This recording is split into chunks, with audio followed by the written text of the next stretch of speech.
was always one block away. I used to believe that fear came from dark alleys, abandoned buildings, or strangers hiding in shadows. I was wrong.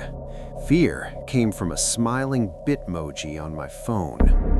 In the fall of 2021, I was a 21-year-old college student living off campus in a quiet suburb outside Columbus, Ohio. The kind of neighborhood where nothing ever seemed to happen. Neatly trimmed lawns, porch lights that stayed on all night, families who waved politely but never really talked. I lived alone in a small rental house on Maple Street. 2 bedrooms, 1 bathroom, old hardwood floors that creaked when you walked too fast. It wasn't fancy, but it was cheap, and most importantly, close to campus. Like everyone else my age, Snapchat was basically glued to my hand. I snapped my coffee in the morning, my laptop at night, the occasional selfie when I felt confident enough. And like most people, I had SnapMap turned on. I didn't even remember turning it on. It was just there. The first message from Evan came on a Tuesday night. It was around 11:40 p.m. I had just posted a snap of my desk, textbooks stacked everywhere, my lamp casting a warm yellow glow across the room. I captioned it, "Late Night Grind." A few minutes later, my phone buzzed. "Evan, still up?" I frowned. I didn't recognize the name immediately, but when I checked his profile, I saw we had a few mutual friends from school. That wasn't unusual. Snapchat constantly suggested people. I replied, "Me, yeah, unfortunately." His response came almost instantly. "Same, I'm nearby." That should have been my first red flag, but it wasn't. At the time, it felt harmless, casual, the kind of message you forget about 10 seconds later. I sent a laughing emoji and went back to studying.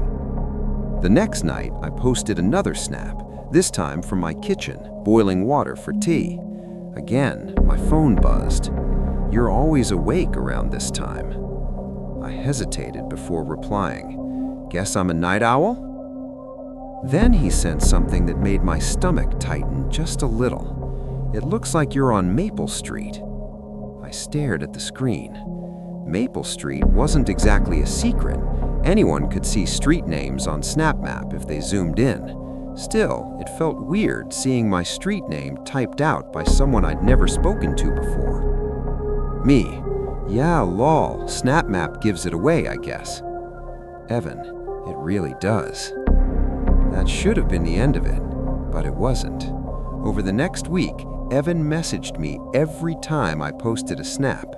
Every single time. It didn't matter what it was, a picture of my notes, my TV, my coffee mug. He always responded within minutes, sometimes seconds. "At home again? Still studying? You don't sleep much, do you?" I told myself I was overthinking it, until one afternoon I posted a snap from a cafe on campus. Within 30 seconds, my phone buzzed. "Evan, that's different. You're usually home by now." My chest tightened. That wasn't something SnapMap told you. That was something you learned by watching. I stopped posting snaps after that. No stories, no pictures, nothing. I figured if I went quiet, he'd lose interest. For 2 days, everything was silent. Then late Thursday night, my phone buzzed again. "Evan, you didn't post today." I stared at the message, my heart pounding. I didn't respond. Another message came in a minute later. "Everything okay?" I locked my phone and tried to sleep. That night, around 1:15 a.m., I heard footsteps outside my house. At first, I thought it was nothing, a neighbor coming home late, someone walking their dog, but the footsteps stopped, right outside my bedroom window. I lay completely still, listening. Then my phone vibrated. A new message from Evan. "Evan, your lights are off." My entire body went cold. I hadn't told anyone my lights were off. Another message. "Evan, but I can tell you're awake." I slid out of bed slowly, barely breathing. I crept toward the window and carefully pulled the blinds apart just enough to see outside. A man stood across the street. He wasn't hiding, he wasn't rushing. He was just standing there, staring directly at my house. His phone screen glowed bright in the darkness. I dropped to the floor and crawled away from the window, my hands shaking so badly I could barely dial 911. The dispatcher stayed on the line while officers rushed over. By the time they arrived, the man was gone, but the fear stayed. The next day, police came back with an update. They had identified Evan. He wasn't a student. He lived 2 blocks away. When officers questioned him, he admitted to keeping an eye on me through SnapMap. He said he never meant to scare me, that he was just curious. When police searched his phone, they found screenshots, dozens of them, my location saved night after night, with notes. Lights off at 12:47, home alone again, usually asleep by 1:30. One note made me physically sick. Easy access from backyard. I moved out of that house 2 weeks later. I deleted Snapchat. I turned off every location service on my phone because I learned something terrifying. You don't need to post your address. You don't need to tell someone you live. Sometimes all you need to do is forget that someone is watching. Story 2. The snap map that kept moving. When my friend Ryan disappeared, we didn't panic at first. People disappear from group chats all the time. They get busy, they unplug, they need space, especially during 2020 when everything felt strange and disconnected already. Ryan was the last person we expected to vanish without a word. He was 24, lived alone in a small apartment outside Portland, Oregon, and worked remotely as a graphic designer. He was online constantly. Snapchat was his favorite app. If Ryan was awake, he was snapping. That's why the silence felt wrong. The first day he didn't respond, we joked about it. The second day, we got curious. By the third day, something felt deeply off. Our group chat was quiet except for one message from Sarah. Has anyone heard from Ryan? No one had. I opened Snapchat out of habit, and that's when I noticed it. Ryan's Bitmoji was still on SnapMap, active, standing right over his apartment building. That gave me a small sense of relief. Maybe his phone was dead. Maybe he just needed time. Then, later that night, his Bitmoji moved, just slightly, from his apartment to the street behind it. I watched the screen longer than I want to admit. The Bitmoji didn't disappear like it usually did when someone closed the app. It stayed. At 1:42 a.m., it moved again, slowly, deliberately, heading toward a wooded area on the edge of town. I told myself there was a logical explanation. Maybe he was going for a walk. Maybe he couldn't sleep. But Ryan hated walking at night. He hated the woods even more. The next morning, I texted Sarah. Ryan's snap map was moving last night. She replied almost immediately. I saw that too. That's when panic started to creep in. Over the next 2 nights, we watched Ryan's Bitmoji like it was a ghost trapped inside our phones. Every night after midnight, it moved, always late, always slowly, never snapping, never opening messages, just traveling. One night, it stopped near an abandoned factory by the river. Another night, it lingered on a long stretch of highway that led nowhere. We tried calling him again, straight to voicemail. Finally, Sarah told her older brother, Mark, who worked in local law enforcement. Mark took it seriously. By the end of that week, Ryan was officially reported missing. Police searched his apartment. Nothing was out of place. His wallet was on the counter. His keys were on the hook by the door. His car was still parked outside. The only thing missing was his phone. That should have been comforting. At least the snap map movement made sense. But then something happened that none of us were prepared for. At 2:11 a.m. on a Sunday, Ryan's Snapchat story updated. A single snap, dark, shaky. At first, I thought my phone was glitching. Then I heard the sound, heavy breathing.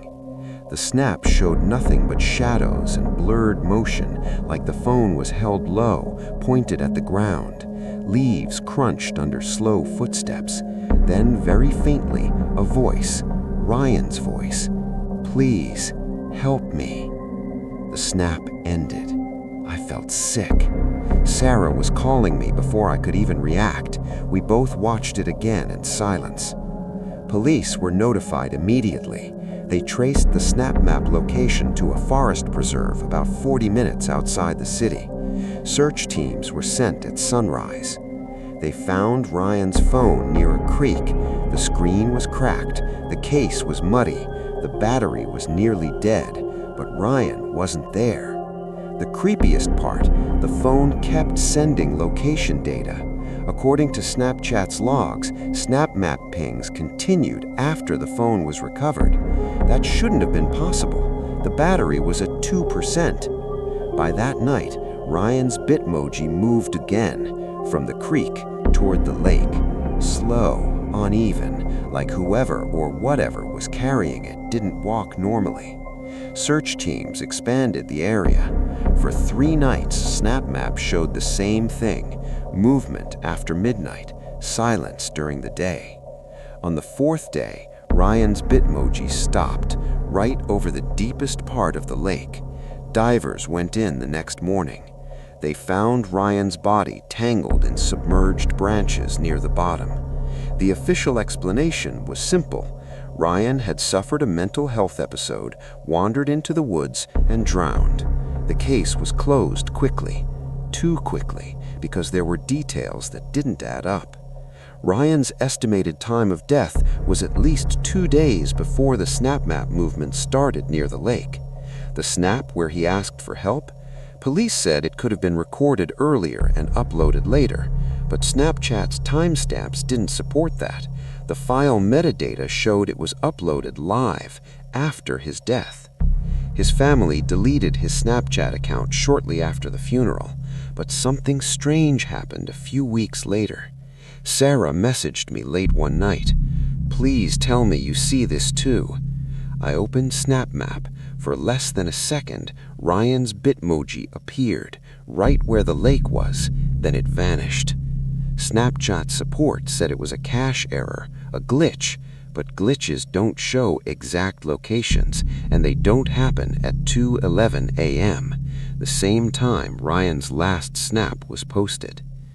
I don't watch SnapMap anymore, but sometimes when the app loads slowly, I swear I feel like I'm being watched, not by someone alive, but by someone who never stopped moving.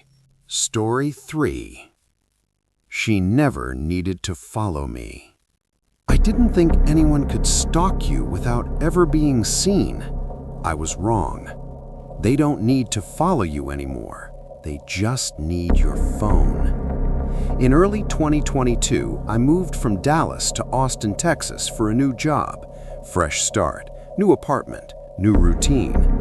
I didn't know many people in the city, so most of my social life existed online. Snapchat was my main connection. I used it the same way everyone else did, sending random snaps, posting short stories, staying in touch with friends back home. I wasn't reckless. I didn't post my address. I didn't tag locations intentionally. But I had SnapMap turned on. I didn't even realize it. The friend request came from a woman named Lily. Her Bitmoji looked normal. Brown hair, hoodie, soft smile. We had 2 mutual friends from college. I assumed she was someone I'd met once and forgotten. I accepted. We started chatting casually. Small talk, work, Austin traffic, restaurants. Then, one night, she sent a message that made me pause. "Lily, so, you're near South Lamar, right?" I hesitated before replying. Me. Yeah, around there. She responded with a screenshot. My Snap Map location, zoomed in, centered perfectly on my apartment building. Lily, we're practically neighbors. My chest tightened, but I laughed it off. Snap Map showed locations, that was the point, right?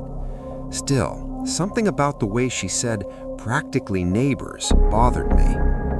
Over the next few weeks, Lily started knowing things she shouldn't. When I went out at night, she'd message, "Busy night? Looks crowded where you are." When I stayed home, "Quiet night in again?" At first, I thought it was coincidence. Then it happened too often. One Friday night, I decided to test it. I didn't post anything. No snap, no story. 30 minutes later, my phone buzzed. "Lily, staying home tonight?" That's when the paranoia set in. I turned off Snap Map, or at least I thought I did. The messages didn't stop. A few days later, Lily sent me a snap. It was a photo of my apartment building, taken from across the street. My heart dropped. "Lily, you left your lights on." I locked my door and checked every window. I called the police. They searched the area, checked nearby cameras. Nothing. No woman matching Lily's description had entered or exited the building. They told me it was probably a prank. I didn't believe them. That night, I covered my laptop camera, turned my phone face down, slept with the lights on. At 3:14 a.m., my phone vibrated. A snap from Lily. It was a video. My hallway. My hallway. The angle was wrong. Too high, too wide, like it was filmed from above. I froze. The video showed me sleeping on the couch. I screamed and dropped the phone. Police came again. This time, digital forensics got involved. They found something horrifying. The video wasn't sent from Lily's account. It was sent from mine. Someone had accessed my Snapchat remotely, not by hacking passwords, by exploiting location-based permissions and mirrored device access through SnapMap. Someone who had been watching my habits long enough to know when I slept. The police told me to get a new phone, new number, new accounts. I moved apartments. For months, nothing happened. I started to feel safe again. Then, one night, I reinstalled Snapchat just to message an old friend. I forgot to turn SnapMap off. At 2:48 a.m., I got a message from an unknown account. No Bitmoji, no name, just text. "You forgot again." My blood ran cold. Another message followed. 3rd floor, same layout. I deleted Snapchat permanently. I changed phones again. I moved cities. But sometimes, late at night, my phone lights up for no reason, and I wonder how many people are watching without ever needing to follow.